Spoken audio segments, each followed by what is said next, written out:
Hello and welcome to a special episode of the Output Habit Podcast. I'm your host, Mark Robinson, and today I'm actually going to be reposting an interview that I got to do earlier this year. I got to be a guest on another podcast, the Ontentional Podcast. Nathan Finet has listened to the Output Habit Podcast, and he asked if I would be willing to make an appearance on their podcast. And of course, I was happy to do so. Had a great time with him and his friend Scott. I thought they asked me some really good questions about what all I've got going on, why I do it, and how I pull it off. That led to some good discussion and created some good content that I wanted to share with you all with their permission. And it gives me the opportunity to introduce you all to a couple of really cool guys, Nathan and Scott, who are out there making it happen. They're applying the things that I've been preaching for a while now. They've got an idea. They're making it happen. They've started a podcast, Ontentional. So with that, I hope you guys enjoyed the interview, and I hope that you gained something from it.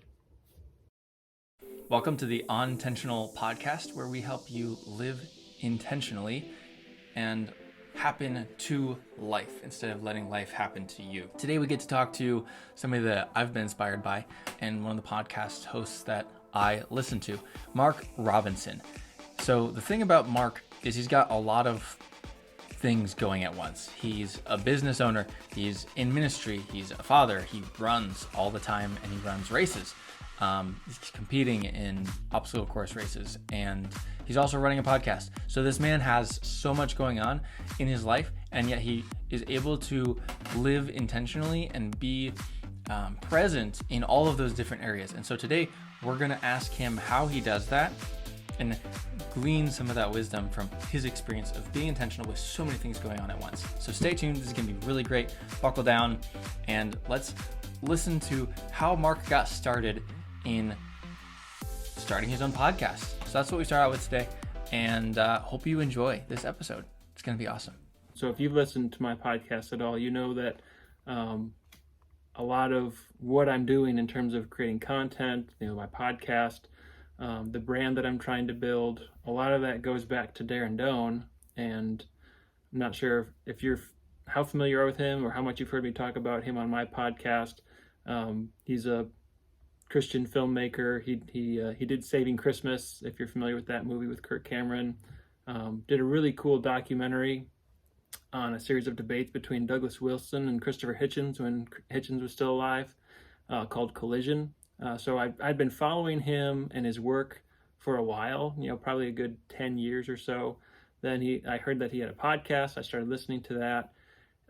But I heard him give a talk at a conference. It was like a 7-minute talk, but he basically pulled out his phone and he said, if you don't exist on here, referring to like social media, then you don't exist at all. And he just kind of has gone through talking about his own journey in terms of looking at social media, kind of the way a lot of us do, with kind of our nose up, social media, it's such a,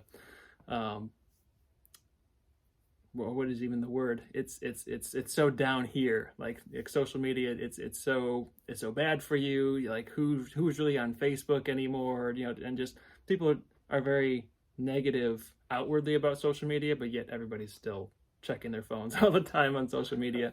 But as a filmmaker and as a businessman himself, he was always used to just word of mouth, and he just always had business. Like he always had jobs, and that started to dry up.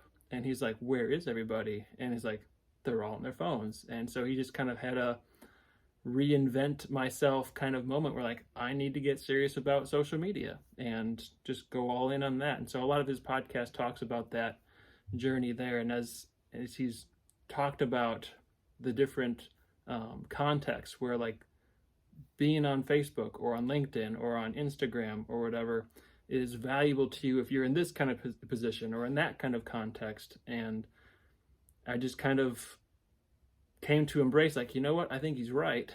And then there was a gap between where intellectually I agreed with what he was saying and the realization that if I agree with what he's saying, I should probably try to do the things that he's saying to do.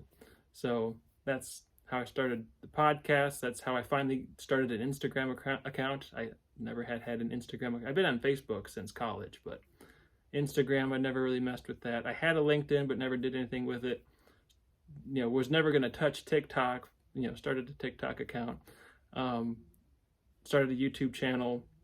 So just trying to implement the principles that he had been talking about to make a difference in the world in terms of, learning marketing, for my business, and trying to utilize these platforms to build a business, to build a brand, not just a business, but a brand where that people can connect with and really be able to share the things that I'm learning as I'm learning them, while at the same way generate business, because that was a newer enterprise for me. I'd been in ministry for a long time and had never really needed to do a whole lot in terms of marketing. Like, the people that I needed to serve were already kind of right there. I didn't have to do a whole lot in terms of connecting with more people to be able to minister. Like, once people know you're the pastor or you're the youth director or whatever it is, like, they just kind of come and like you minister to them. Whereas with business, or at least you start a new business, you don't have a storefront, or you don't have a place that's visible. You got to be able to let people know what is it that you have to offer. How are you trying to serve people in that way? And so that was a new experience for me. And so a lot of this is just me trying to integrate a lot of my life, whereas before I'd been segmented. Like, okay, here's my family over here, and I'm with them and serving them and helping them when I'm at home, and then I just kind of go into work mode at the church. I'm at the office, or I'm at youth group, or I'm counseling, because I do biblical counseling, and then like there's business, and like the whole idea of building a brand is kind of like portraying like who you are and like all facets of who you are. It's like who I am with my family should be who I am with my counselees or the youth group, or should be who I am when I'm with clients. And like they shouldn't be all segregated. Like it should be, kind of one whole. And so creating content has been a helpful way in terms of doing that. But maybe that was kind of a lengthy answer, but maybe that gives you an idea of where I'm coming from. Thank you. That's great. And seeing how you were inspired to start that from the talk you listened to, and how you did something with that. You didn't just hear it and be like, oh, that's smart. Okay, moving on. And you said something earlier about how you're trying to help people with your brand. What would you say is the way that you're trying to serve people with what you're doing with the Output Habit? I would say, there's probably a dozen or a few dozen different things that I could itemize and include in that answer. But to sum it all up, like if I could just sum it up in one thing that I think would be a lot of things would connect back to, would be the importance of being yourself and sharing yourself.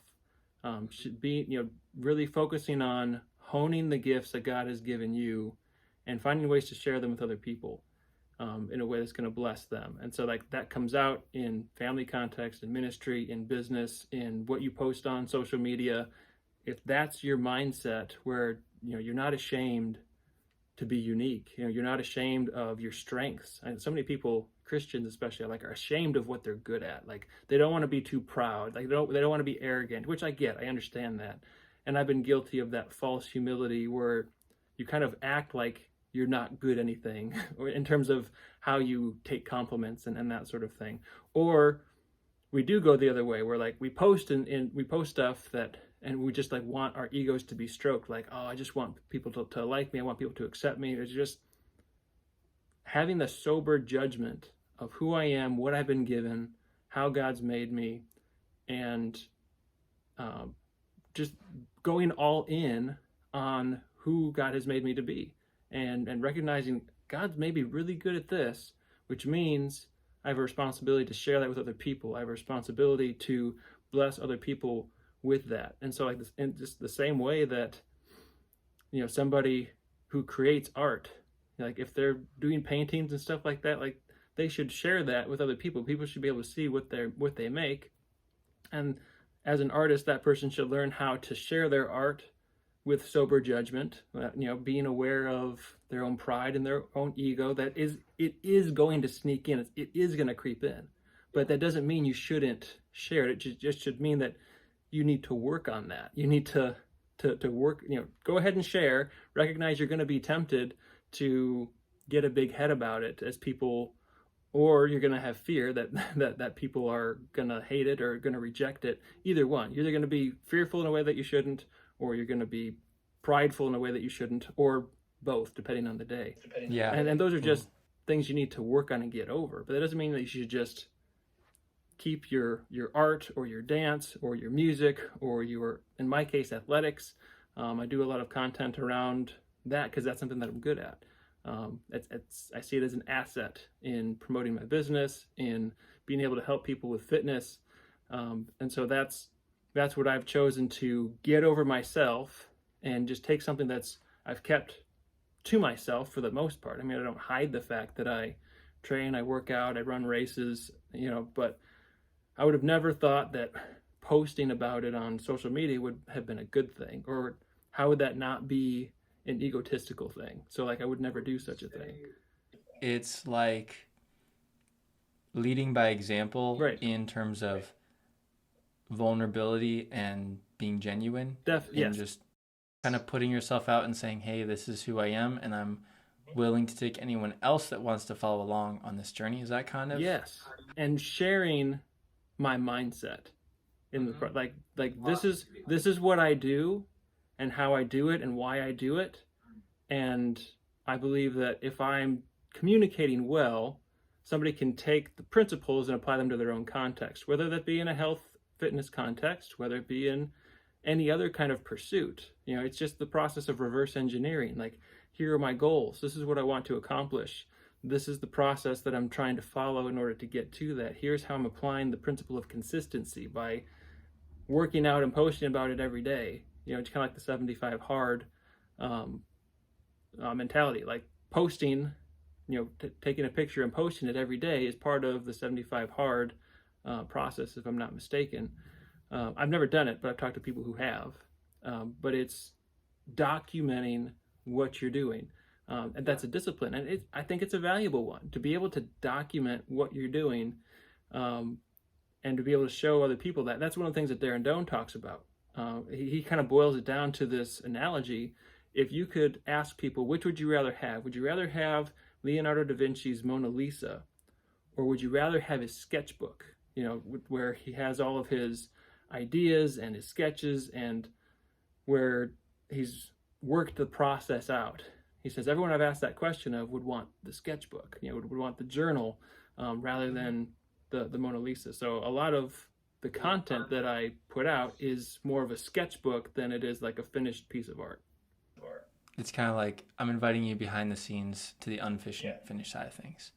So one thing I'm curious to get your input on is, I feel like there's two kinds of people generally. There's people that are visionary and they have great ideas and they want to go do stuff, but they don't. And then there's the people that don't necessarily think in terms of what is possible, and they just kind of put their nose down and they do. And there seemed to be this disconnect. So can you speak to both of those groups of people and say kind of what would you challenge them in their journey of trying to grow or put out consistently? Yeah, I would probably put myself more in that former category of seeing things. Procrastinators and overthinkers? Yeah, procrastinators and overthinkers. I can come up with ideas way faster than I can come up with action plans. Or I can interact with, I can hear, I can take in really cool ideas much faster than I can come up with plans to implement them. So as an introvert, as someone who really likes the world of ideas and exploring possibilities, like that can be really, really fun to think through ideas. But the process, because you can go so much faster there. Like you can bounce around and make the connections and think things through and put together a really, really cool thing in your head. But the process of actually putting that together, of making that a reality, it was just like drawing up a blueprint is much faster than actually building a house. So like you can go faster.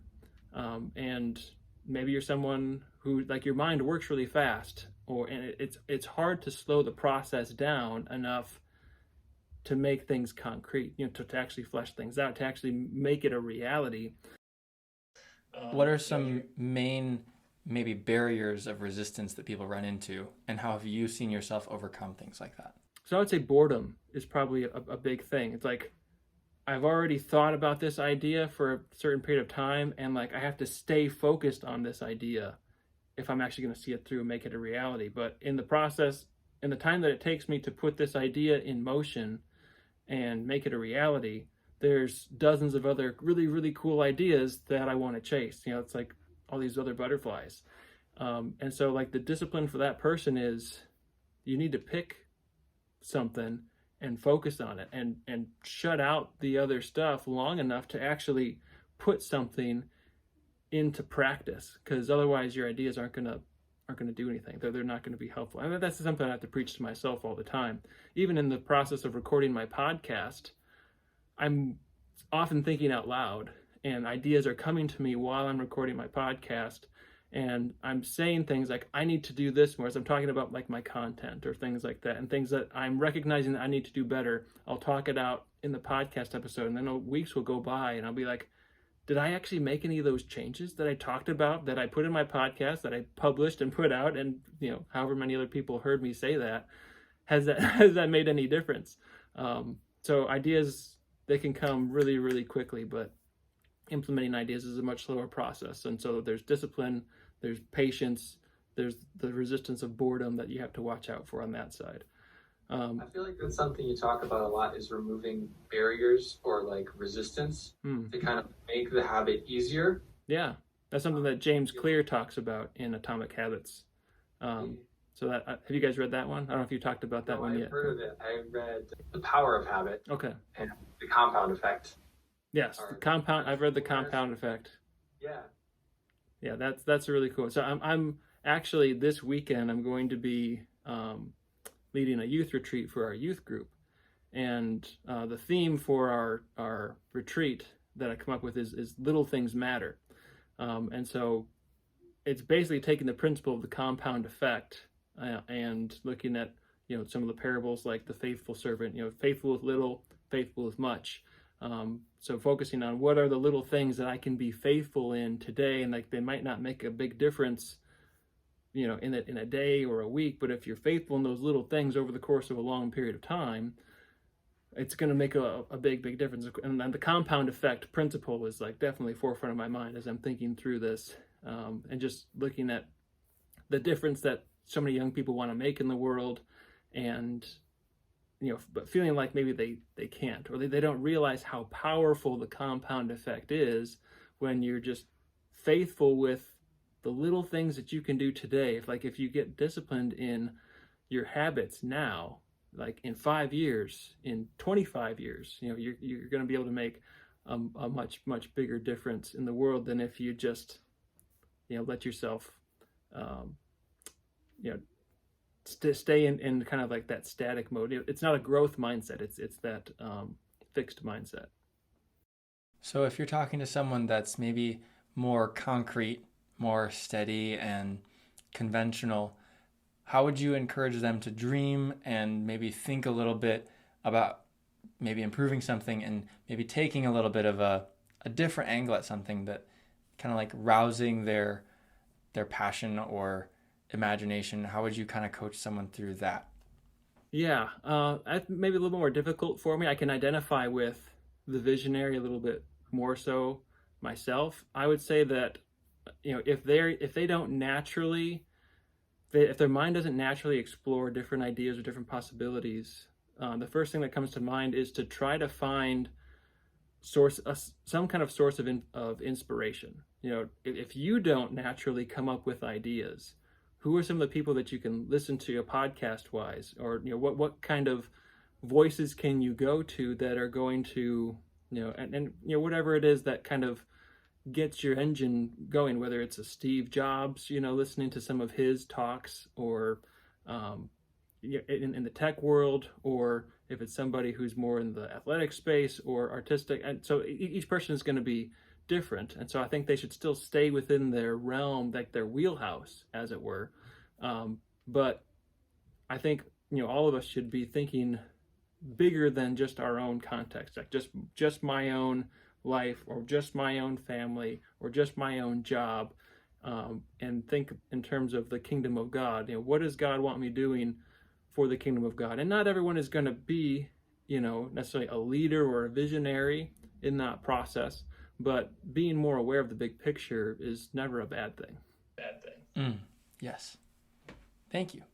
Kind of encouraging them to find some inspiration, something to look for and copy in a sense, kind of look at something that maybe is where they might want to be, and that gives them a little bit of a goal to say this is something that's possible. Someone else did this, and you can kind of chase that example. Scott and I have talked about some of the nuts and bolts of how you make a goal, and we covered a little bit of finding out or looking into what direction you want to go into.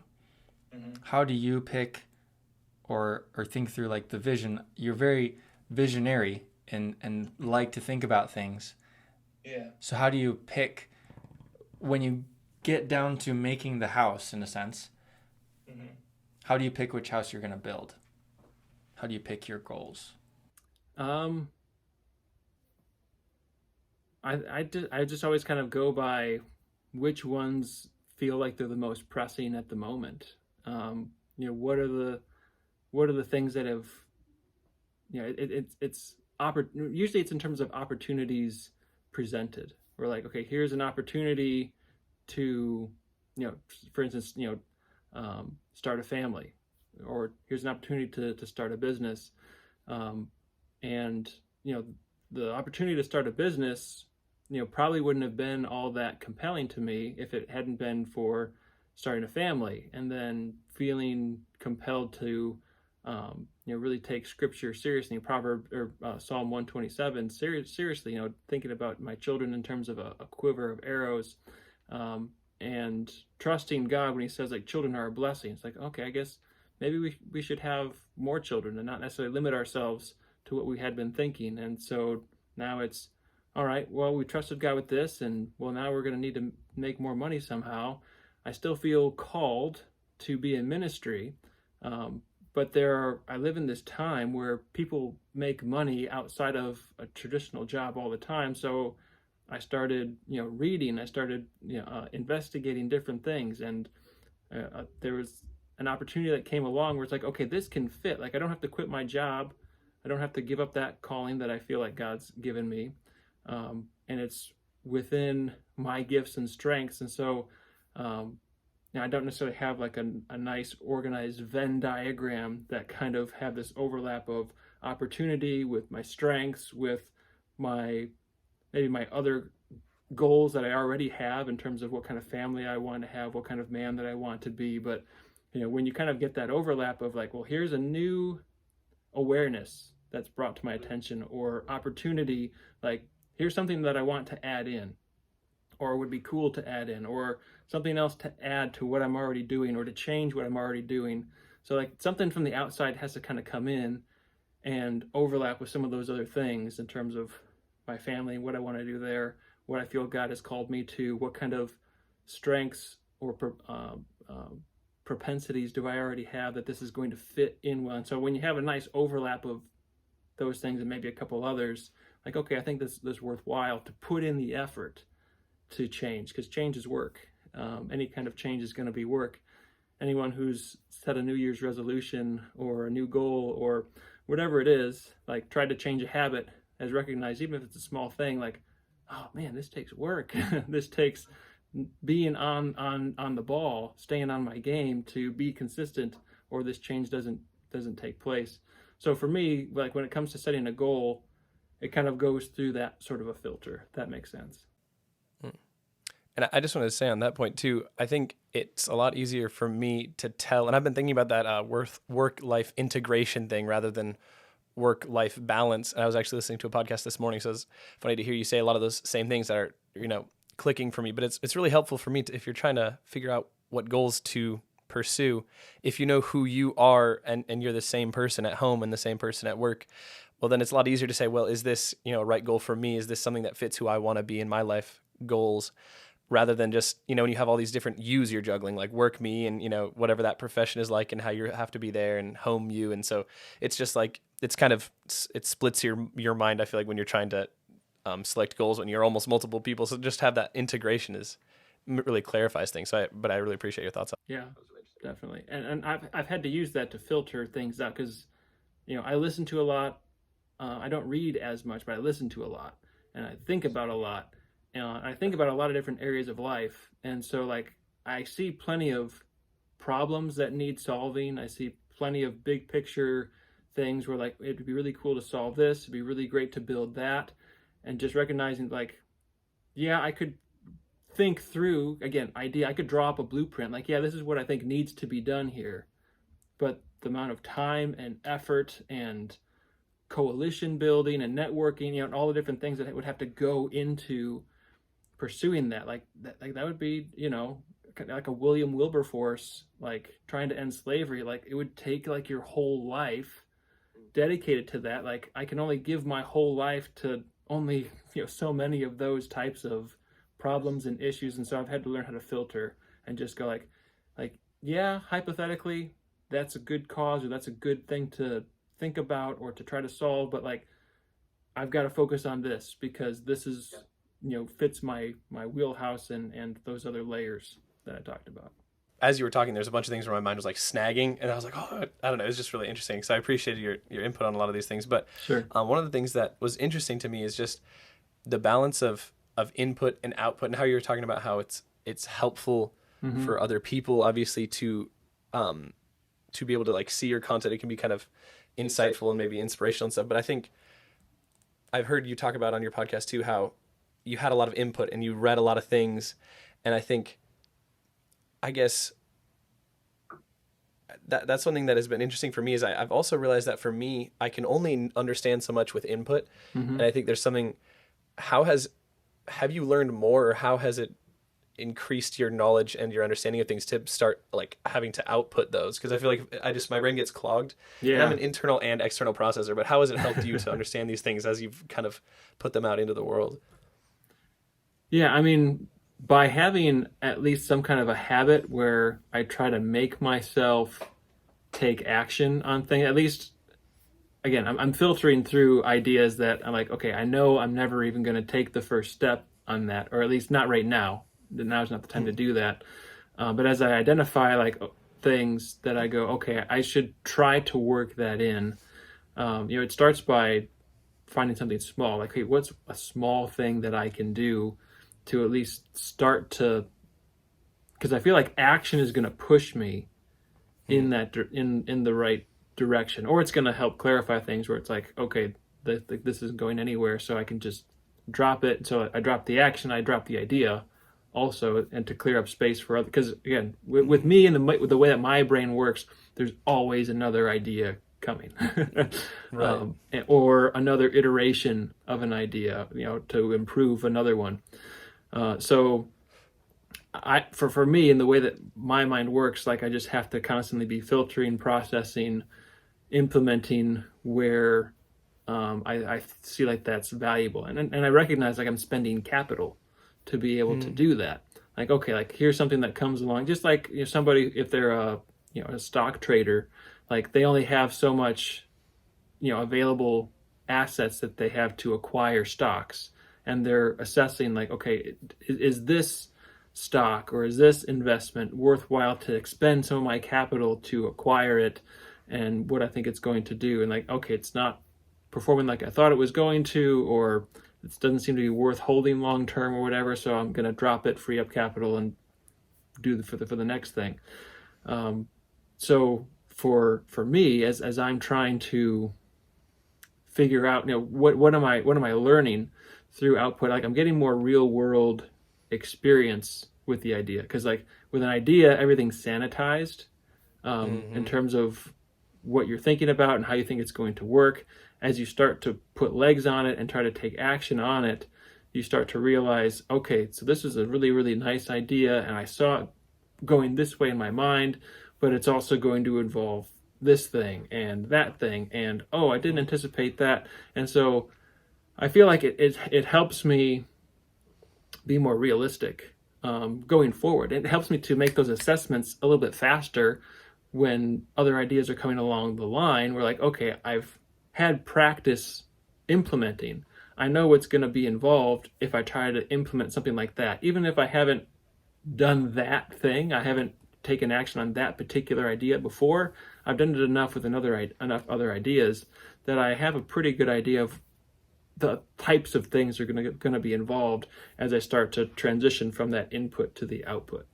I don't know if that answers your question or not, but yeah, for sure. No, that's really helpful for me to kind of think through because like I said, I'm kind of in a similar spot as far as just a lot of input and so then I guess the two things I can do with the things that I'm learning is either to act on them or to verbalize the ideas, and kind of those go hand in hand. But then that helps me to, like you said, it's so sanitized in my mind when I learn something new, or just so it's very helpful to kind of either get it out or actually do it, and then like you said, figure out which ones are worth spending time on. And then along the same lines of talking about work-life balance versus something like work-life integration, it seems like you've got a lot of things going on, a man of many hats, you've got a lot of kids, and you've got a business and a ministry and all these things. And so I guess you might get this question a lot, but how do you balance all those things, and what goes into still being the same person through all of those different things, which can be very different? I think there's a lot of similarities, obviously, but how have you kind of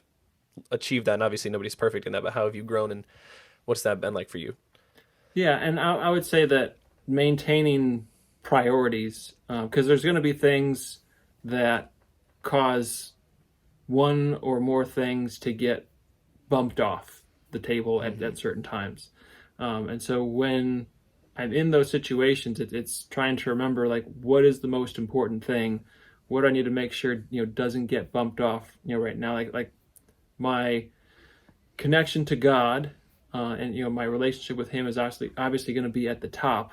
And so if I'm letting stuff with the family, stuff with the ministry, stuff with the business, stuff with my training, bump things off where, like, I'm not spending as much time reading my Bible, I'm not spending as much time praying, as I feel convicted. Like you can always spend more time doing those things.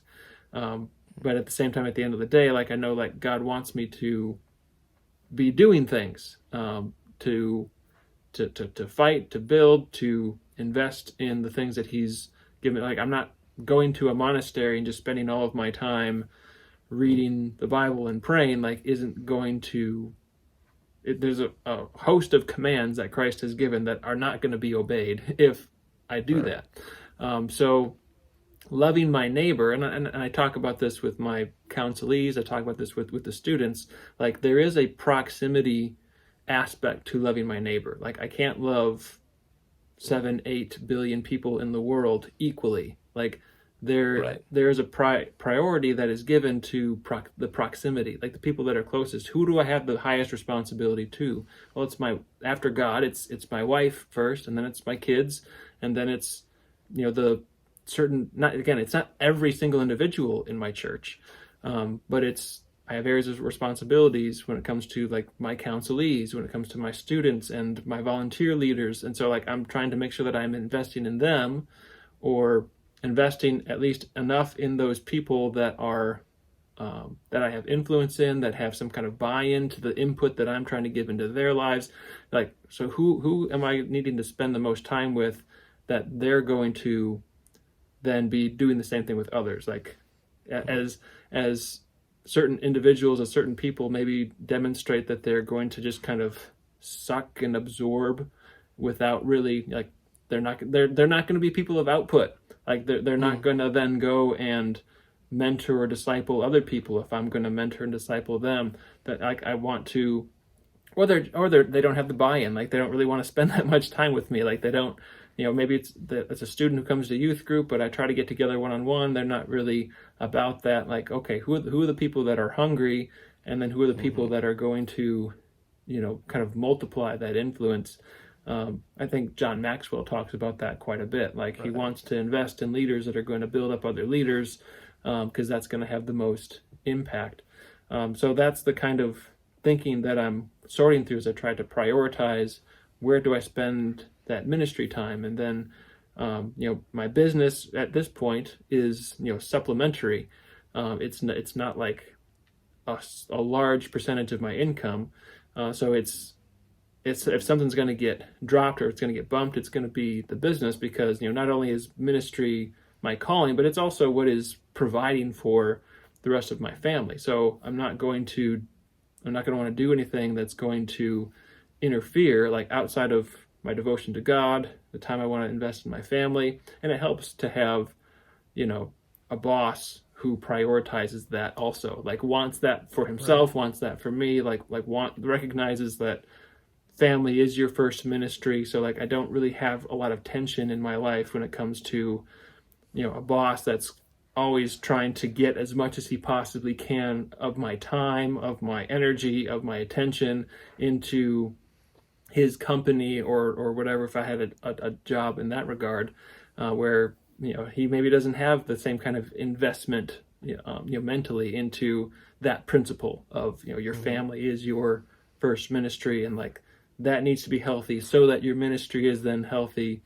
So that makes it a lot easier for me to have, right, my primary income right now is connected to a church, a ministry, and a boss or senior pastor who gets that. So there's a lot of extra pressure there. And so then, my training, my business is just all about trying to convert otherwise unproductive time into productive time, and just kind of being patient, recognizing, I could probably make more progress in my business if I were doing this 8 hours a day. But it doesn't have to be done that way. It can, it can move forward at a trickle for right now, right, and we're still okay. But again, compound habit, like recognizing that if I put in the little bit that I can, that I can have a clear conscience with, trusting, believing that God will bless what I have been trying to give to that part as I try to develop, a legacy, as I try to store up wealth that I can leave to my children's children and be faithful to the Lord in that way. Like recognizing, like, I'm not just pursuing wealth just for security. I'm not just pursuing money for the sake of money or status, or like to feel good about myself or to have nicer things, but just like I was trying to be faithful to what I thought God was communicating to me through Scripture in terms of my attitude and outlook when it came to family and how many kids to have. I'm trying to be faithful in the same way that, God says this is what a righteous man does in regards to building wealth. As a pastor, I can't just, that's another area in which I felt like I needed to start leading by example rather than just going, I'm in ministry, therefore me and my family need to be used to the idea that we're going to have less than other people. And like wealth management and finances and but like we're going to be really good at budgeting. We're going to be really good at pinching pennies and squeezing as much as we can out of a little bit. But in terms of generating wealth and being really generous, like I'm in ministry, like that's just not, that's not for me. That's for the people asking for money, right? Right, exactly. And it just, it didn't sit right. Like it was, like that was my mindset for a while, but it got to a point where it's like, it's too easy. And I recognize it's not, and there's plenty of pastors and people in ministry that, that are trying to be faithful with what they've been given. And they're not in it for the money. Then they're not trying to live a lavish life, and they don't think that I should, but, and neither do I, but at the same time, I've got 6 kids and I've got, medical bills and dental things and opportunities that I want them to be able to pursue. Again, not just so that they can get trophies or accolades and to be able to brag on my kids and seek status through my kids' accomplishments, but recognizing whether it's sports, whether it's music, whether it's being able to develop their own businesses, whatever it is, being able to give them time, attention, and options, so that they can make the most with what they've been given in life. Just realizing how time and money give us different options and different opportunities to serve God and expand the kingdom. and again, going back to what I was saying before, like there's so many opportunities. We happen to live in a very, not just wealthy country from in terms of economics and like how much money we have, but in terms of the way the rules of the game are, like there's a lot of opportunities. Like there's not as much limiting you for what you can do, as opposed to being in a different country where you can't own property or you can't start a business, or it's much, much harder to do that. And so like with so much opportunity and with the internet, it's like, what are you doing? if you have all these kids and you have more need perhaps than the average youth pastor, but you want to continue ministering, you feel compelled to do that, but there are other ways to make money. Like there's hundreds of ways to generate income or build wealth for you, for your family. If you're trying to do it in a faithful, God-honoring way, like go learn what those ways are and pick one and make the most of it. Right. And so a couple things that you said there that I think have like a couple words, one being the legacy. First of all, I think I appreciate this about you and the fact that you're in ministry for, I guess, like adolescents as they're moving into adulthood. I think that the importance of passing or of getting buy-in in legacy. It's like it's not like I need my great grandchildren to know my name and be super like, oh yeah, that was my great grandpa, he did these epic things. But right. Much more than that is they will not know my name, but I want them to still have the not it's like the legacy given. And so I think that's a really cool and compelling thing. And that is something we should buy in. It's not a selfish thing at all. It's one of the most selfless things you can do. Is just it's a way to show love to the future generations. And I do think that is one thing where our culture falls really short, is we're very, very short-sighted. And I mean, I have been my whole life. So it's something as a young man, I'm starting to really wake up to, like, wow, I mean, these things haven't happened yet for me. I'm not married. I don't have kids, but as those things do come for me, it's like, wow, okay, I want to pass on a legacy. And then the other thing you said was that you talked quite a bit about was wealth. And I think that ties back to what you were saying earlier about kind of a false humility that Christians tend to have. Where it's like, no, I can't, like, whoa, I'm not supposed to do that. Like, I'm not really good at anything. I don't really have any money, and that's how it should be. It's like, no. Oh man, I think as Christians, obviously, wealth is, again, it's not for selfish gain, but you should be providing for your family and then be able to live generously. And so I think that I feel like a lot of times we do lose sight of that, and we think like, oh, you can't be wealthy or like rich. It's hard to get into heaven, the eye of the needle stuff. But it is really important to realize that wealth is not, money is not the enemy, and wealth, not just in the form of money, but in the form of like land and possessions and stuff like that. It can be an amazing blessing for children and generations to come. And so I appreciate what you're saying, and then those things kind of stand out to me, especially with that false humility. I've seen that in myself too, and just resigned to poorness. It's important to pick carefully where you spend your life, because your life is made up of days, and in a sense you are laying out your life to do what you do on a daily basis. And it's kind of important to think through that and come up with what your vision of who that person is supposed to be, and then chase that. And there's going to be resistance. And that's a big part of what Mark Robinson and Scott and I are trying to do with our podcasts, with The Output Habit and Ontentional. So go live Ontentional.